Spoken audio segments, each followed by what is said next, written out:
जय जय राम कृष्ण हरी, जय जय राम कृष्ण हरी, जय जय राम कृष्ण हरी, जय जय राम कृष्ण हरी. आज भारतीय सौर दिनांक 28 ज्येष्ठ 1946, 18 जून 2024. आज आपल्या शब्द एकादशीचा भाग 15वा. मागच्या भागात आपण अपरा एकादशीची माहिती पाहिली. आज आपण निर्जला एकादशीची माहिती पाहणार आहोत. निर्जला एकादशी आपल्या सर्वांना तर ठाऊक आहेच की दर महिन्यात येणाऱ्या दोन्ही एकादशीला उपवास हा केला जातो. उपवास या शब्दाची फोड करताना असे सांगता येईल की उप म्हणजे जवळ आणि वास म्हणजे राहणे. देवाच्या जवळ चिंतनात राहणे म्हणजे उपवास, अशी वारकरी संप्रदायाची मान्यता आहे. एकादशी म्हणजे हा विष्णूंचे चिंतन करण्याचा दिवस. आज निर्जला एकादशी. या एकादशीच्या नावातच निर्जला आहे. निर्जला म्हणजे जलविना केलेली विष्णूंची उपासना, आराधना. हे व्रत जरा कठीण आहे, पण कठीण असले तरी जास्त फळ देणार आहे हे मात्र निश्चितच. हे व्रत पापमुक्तीसाठी केले जाते. असे मानले जाते की या व्रताने भक्ताच्या जीवनातील दुःखे दूर होतात आणि त्यांना सुख प्राप्त होते. या एकादशीला पाणी दान करणे अत्यंत महत्त्वाचे मानले जाते. या दिवशी पाणी दान करण्याने सर्व एकादशीचे फळ मिळते असेही सांगितले जाते. जो भक्त या एकादशीला भक्तिभावाने व्रत करतो त्याची सर्व पापांपासून मुक्तता होते. पुण्याचे दान पदरात पडते. पौराणिक मान्यतेनुसार 5 पांडवांपैकी भीमसेन यांनी त्यांच्या आयुष्यात फक्त एकच निर्जला एकादशीचे व्रत केले आणि यामुळे या एकादशीला भीमसेनी एकादशी किंवा पांडव एकादशी असे म्हणले जाते. व्रत महात्मा. मार्कंडेय पुराण आणि विष्णू पुराणानुसार एकादशीचा हा दिवस विष्णूंचा आहे. निर्जला एकादशीचे व्रत केल्यानंतर भगवान विष्णू आणि माता लक्ष्मीची कृपा प्राप्त होते. त्यांना सुख समृद्धी प्राप्त होते आणि महत्त्वाचं म्हणजे विष्णू पापांसाठी आपल्याला क्षमा करतो. लक्ष्मीच्या वासाने आपल्या धनसंपत्तीत वाढ होते. या एकादशीला अन्न, पाणी, कपडे, चपला, छत्री, आसन, फळे गरजू व्यक्तींना दान करावे. निर्जला एकादशी व्रतविधी. स्नानानंतर सूर्यदेवाला जल अर्पण करावे. विधीपूर्वक नारायणाची पूजा करावी. पिवळी फुले अर्पण करावी. अक्षदा, दुर्वा, चंदन अर्पण करावे आणि ओम नमो भगवते वासुदेवाय या मंत्राचा जप करून या एकादशी कथा वाचावी. कथा वाचनानंतर आरती करावी. या दिवशी भक्तिभावाने कथा कीर्तन करणे अत्यंत फलदायी मानले आहे. या दिवशी व्रत करणाऱ्याने पाण्याने भरलेला कलश घेऊन त्यावर पांढरे वस्त्र अंथरावे. त्यावर साखर आणि दक्षिणा ठेवून तो कलश ब्राह्मणाला दान द्यावा.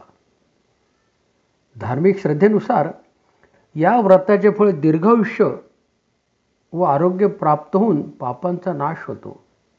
शुभयोग. आजच्या या निर्जला एकादशीला अनेक शुभयोग तयार झालेले आहेत. स्वाती नक्षत्र व विशाखा नक्षत्रात मिळून 3 शुभयोग तयार झालेले आहेत. या दिवशी रात्री 9:39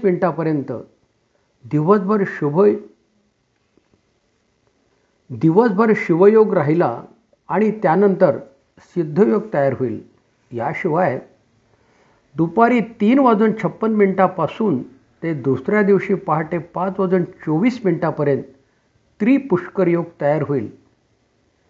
या सर्व शुभ योगात एकादशीचे व्रत केल्याने तुम्हाला भरपूर पुण्य प्राप्त होते. व्रतकथा. या एकादशीचे वर्णन ब्रह्मवैवर्त या पुराणात महर्षी वेदव्यास व पांडुपुत्र भीम यांच्या संवादातून सापडते. महर्षी वेदव्यासांनी धर्म, अर्थ, काम आणि मोक्ष या 4 पुरुषार्थासाठी पांडवांना एकादशीचे व्रत करायला आणि संकल्प करायला सांगितले. वेदव्यासांनी सांगितले की दोन्ही पक्षातील एकादशीला भोजन करू नये, द्वादशीला विष्णूंची पूजा करावी आणि भोजन दानानंतर आपण भोजन करावे. हे सगळं ऐकल्यानंतर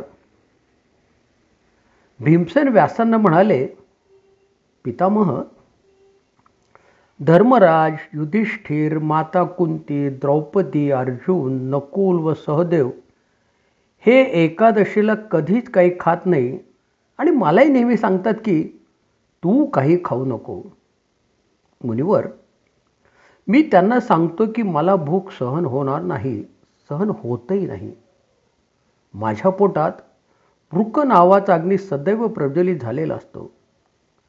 मी काहीतरी खाल्ल्यानंतर तो तृप्त होतो आणि शांत होतो. मुनिवर, मी सर्व नियमानुसार श्री विष्णूंची उपासना करेन, दान धर्मही करेन, पण उपवास मला शक्य नाही.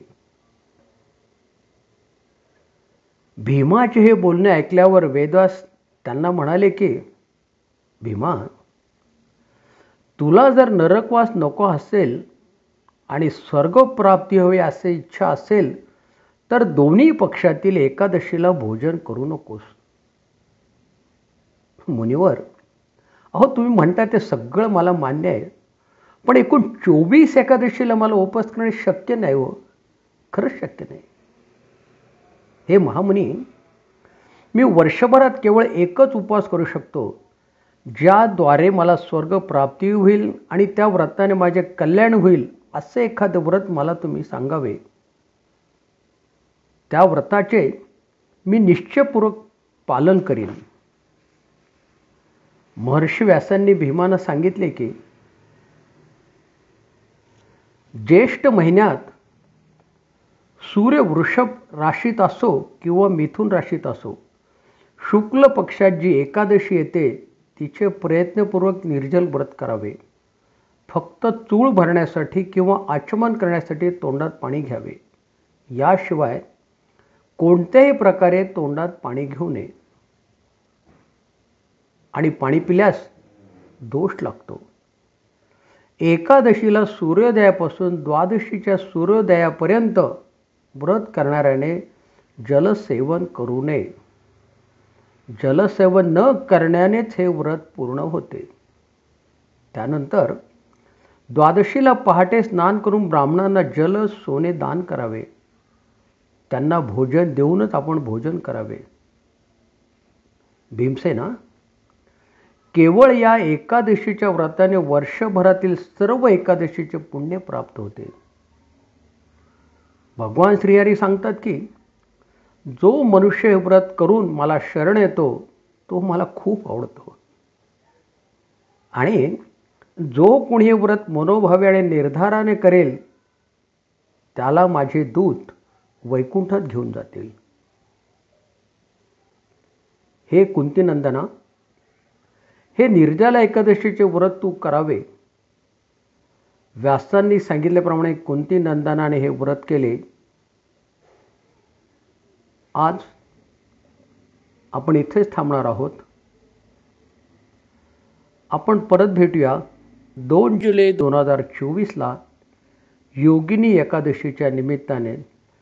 विठ्ठल विठ्ठल, जय हरी विठ्ठल, विठ्ठल विठ्ठल, जय हरी विठ्ठल, विठ्ठल विठ्ठल, जय हरी विठ्ठल, विठ्ठल विठ्ठल, जय हरी विठ्ठल, विठ्ठल विठ्ठल, जय हरी विठ्ठल.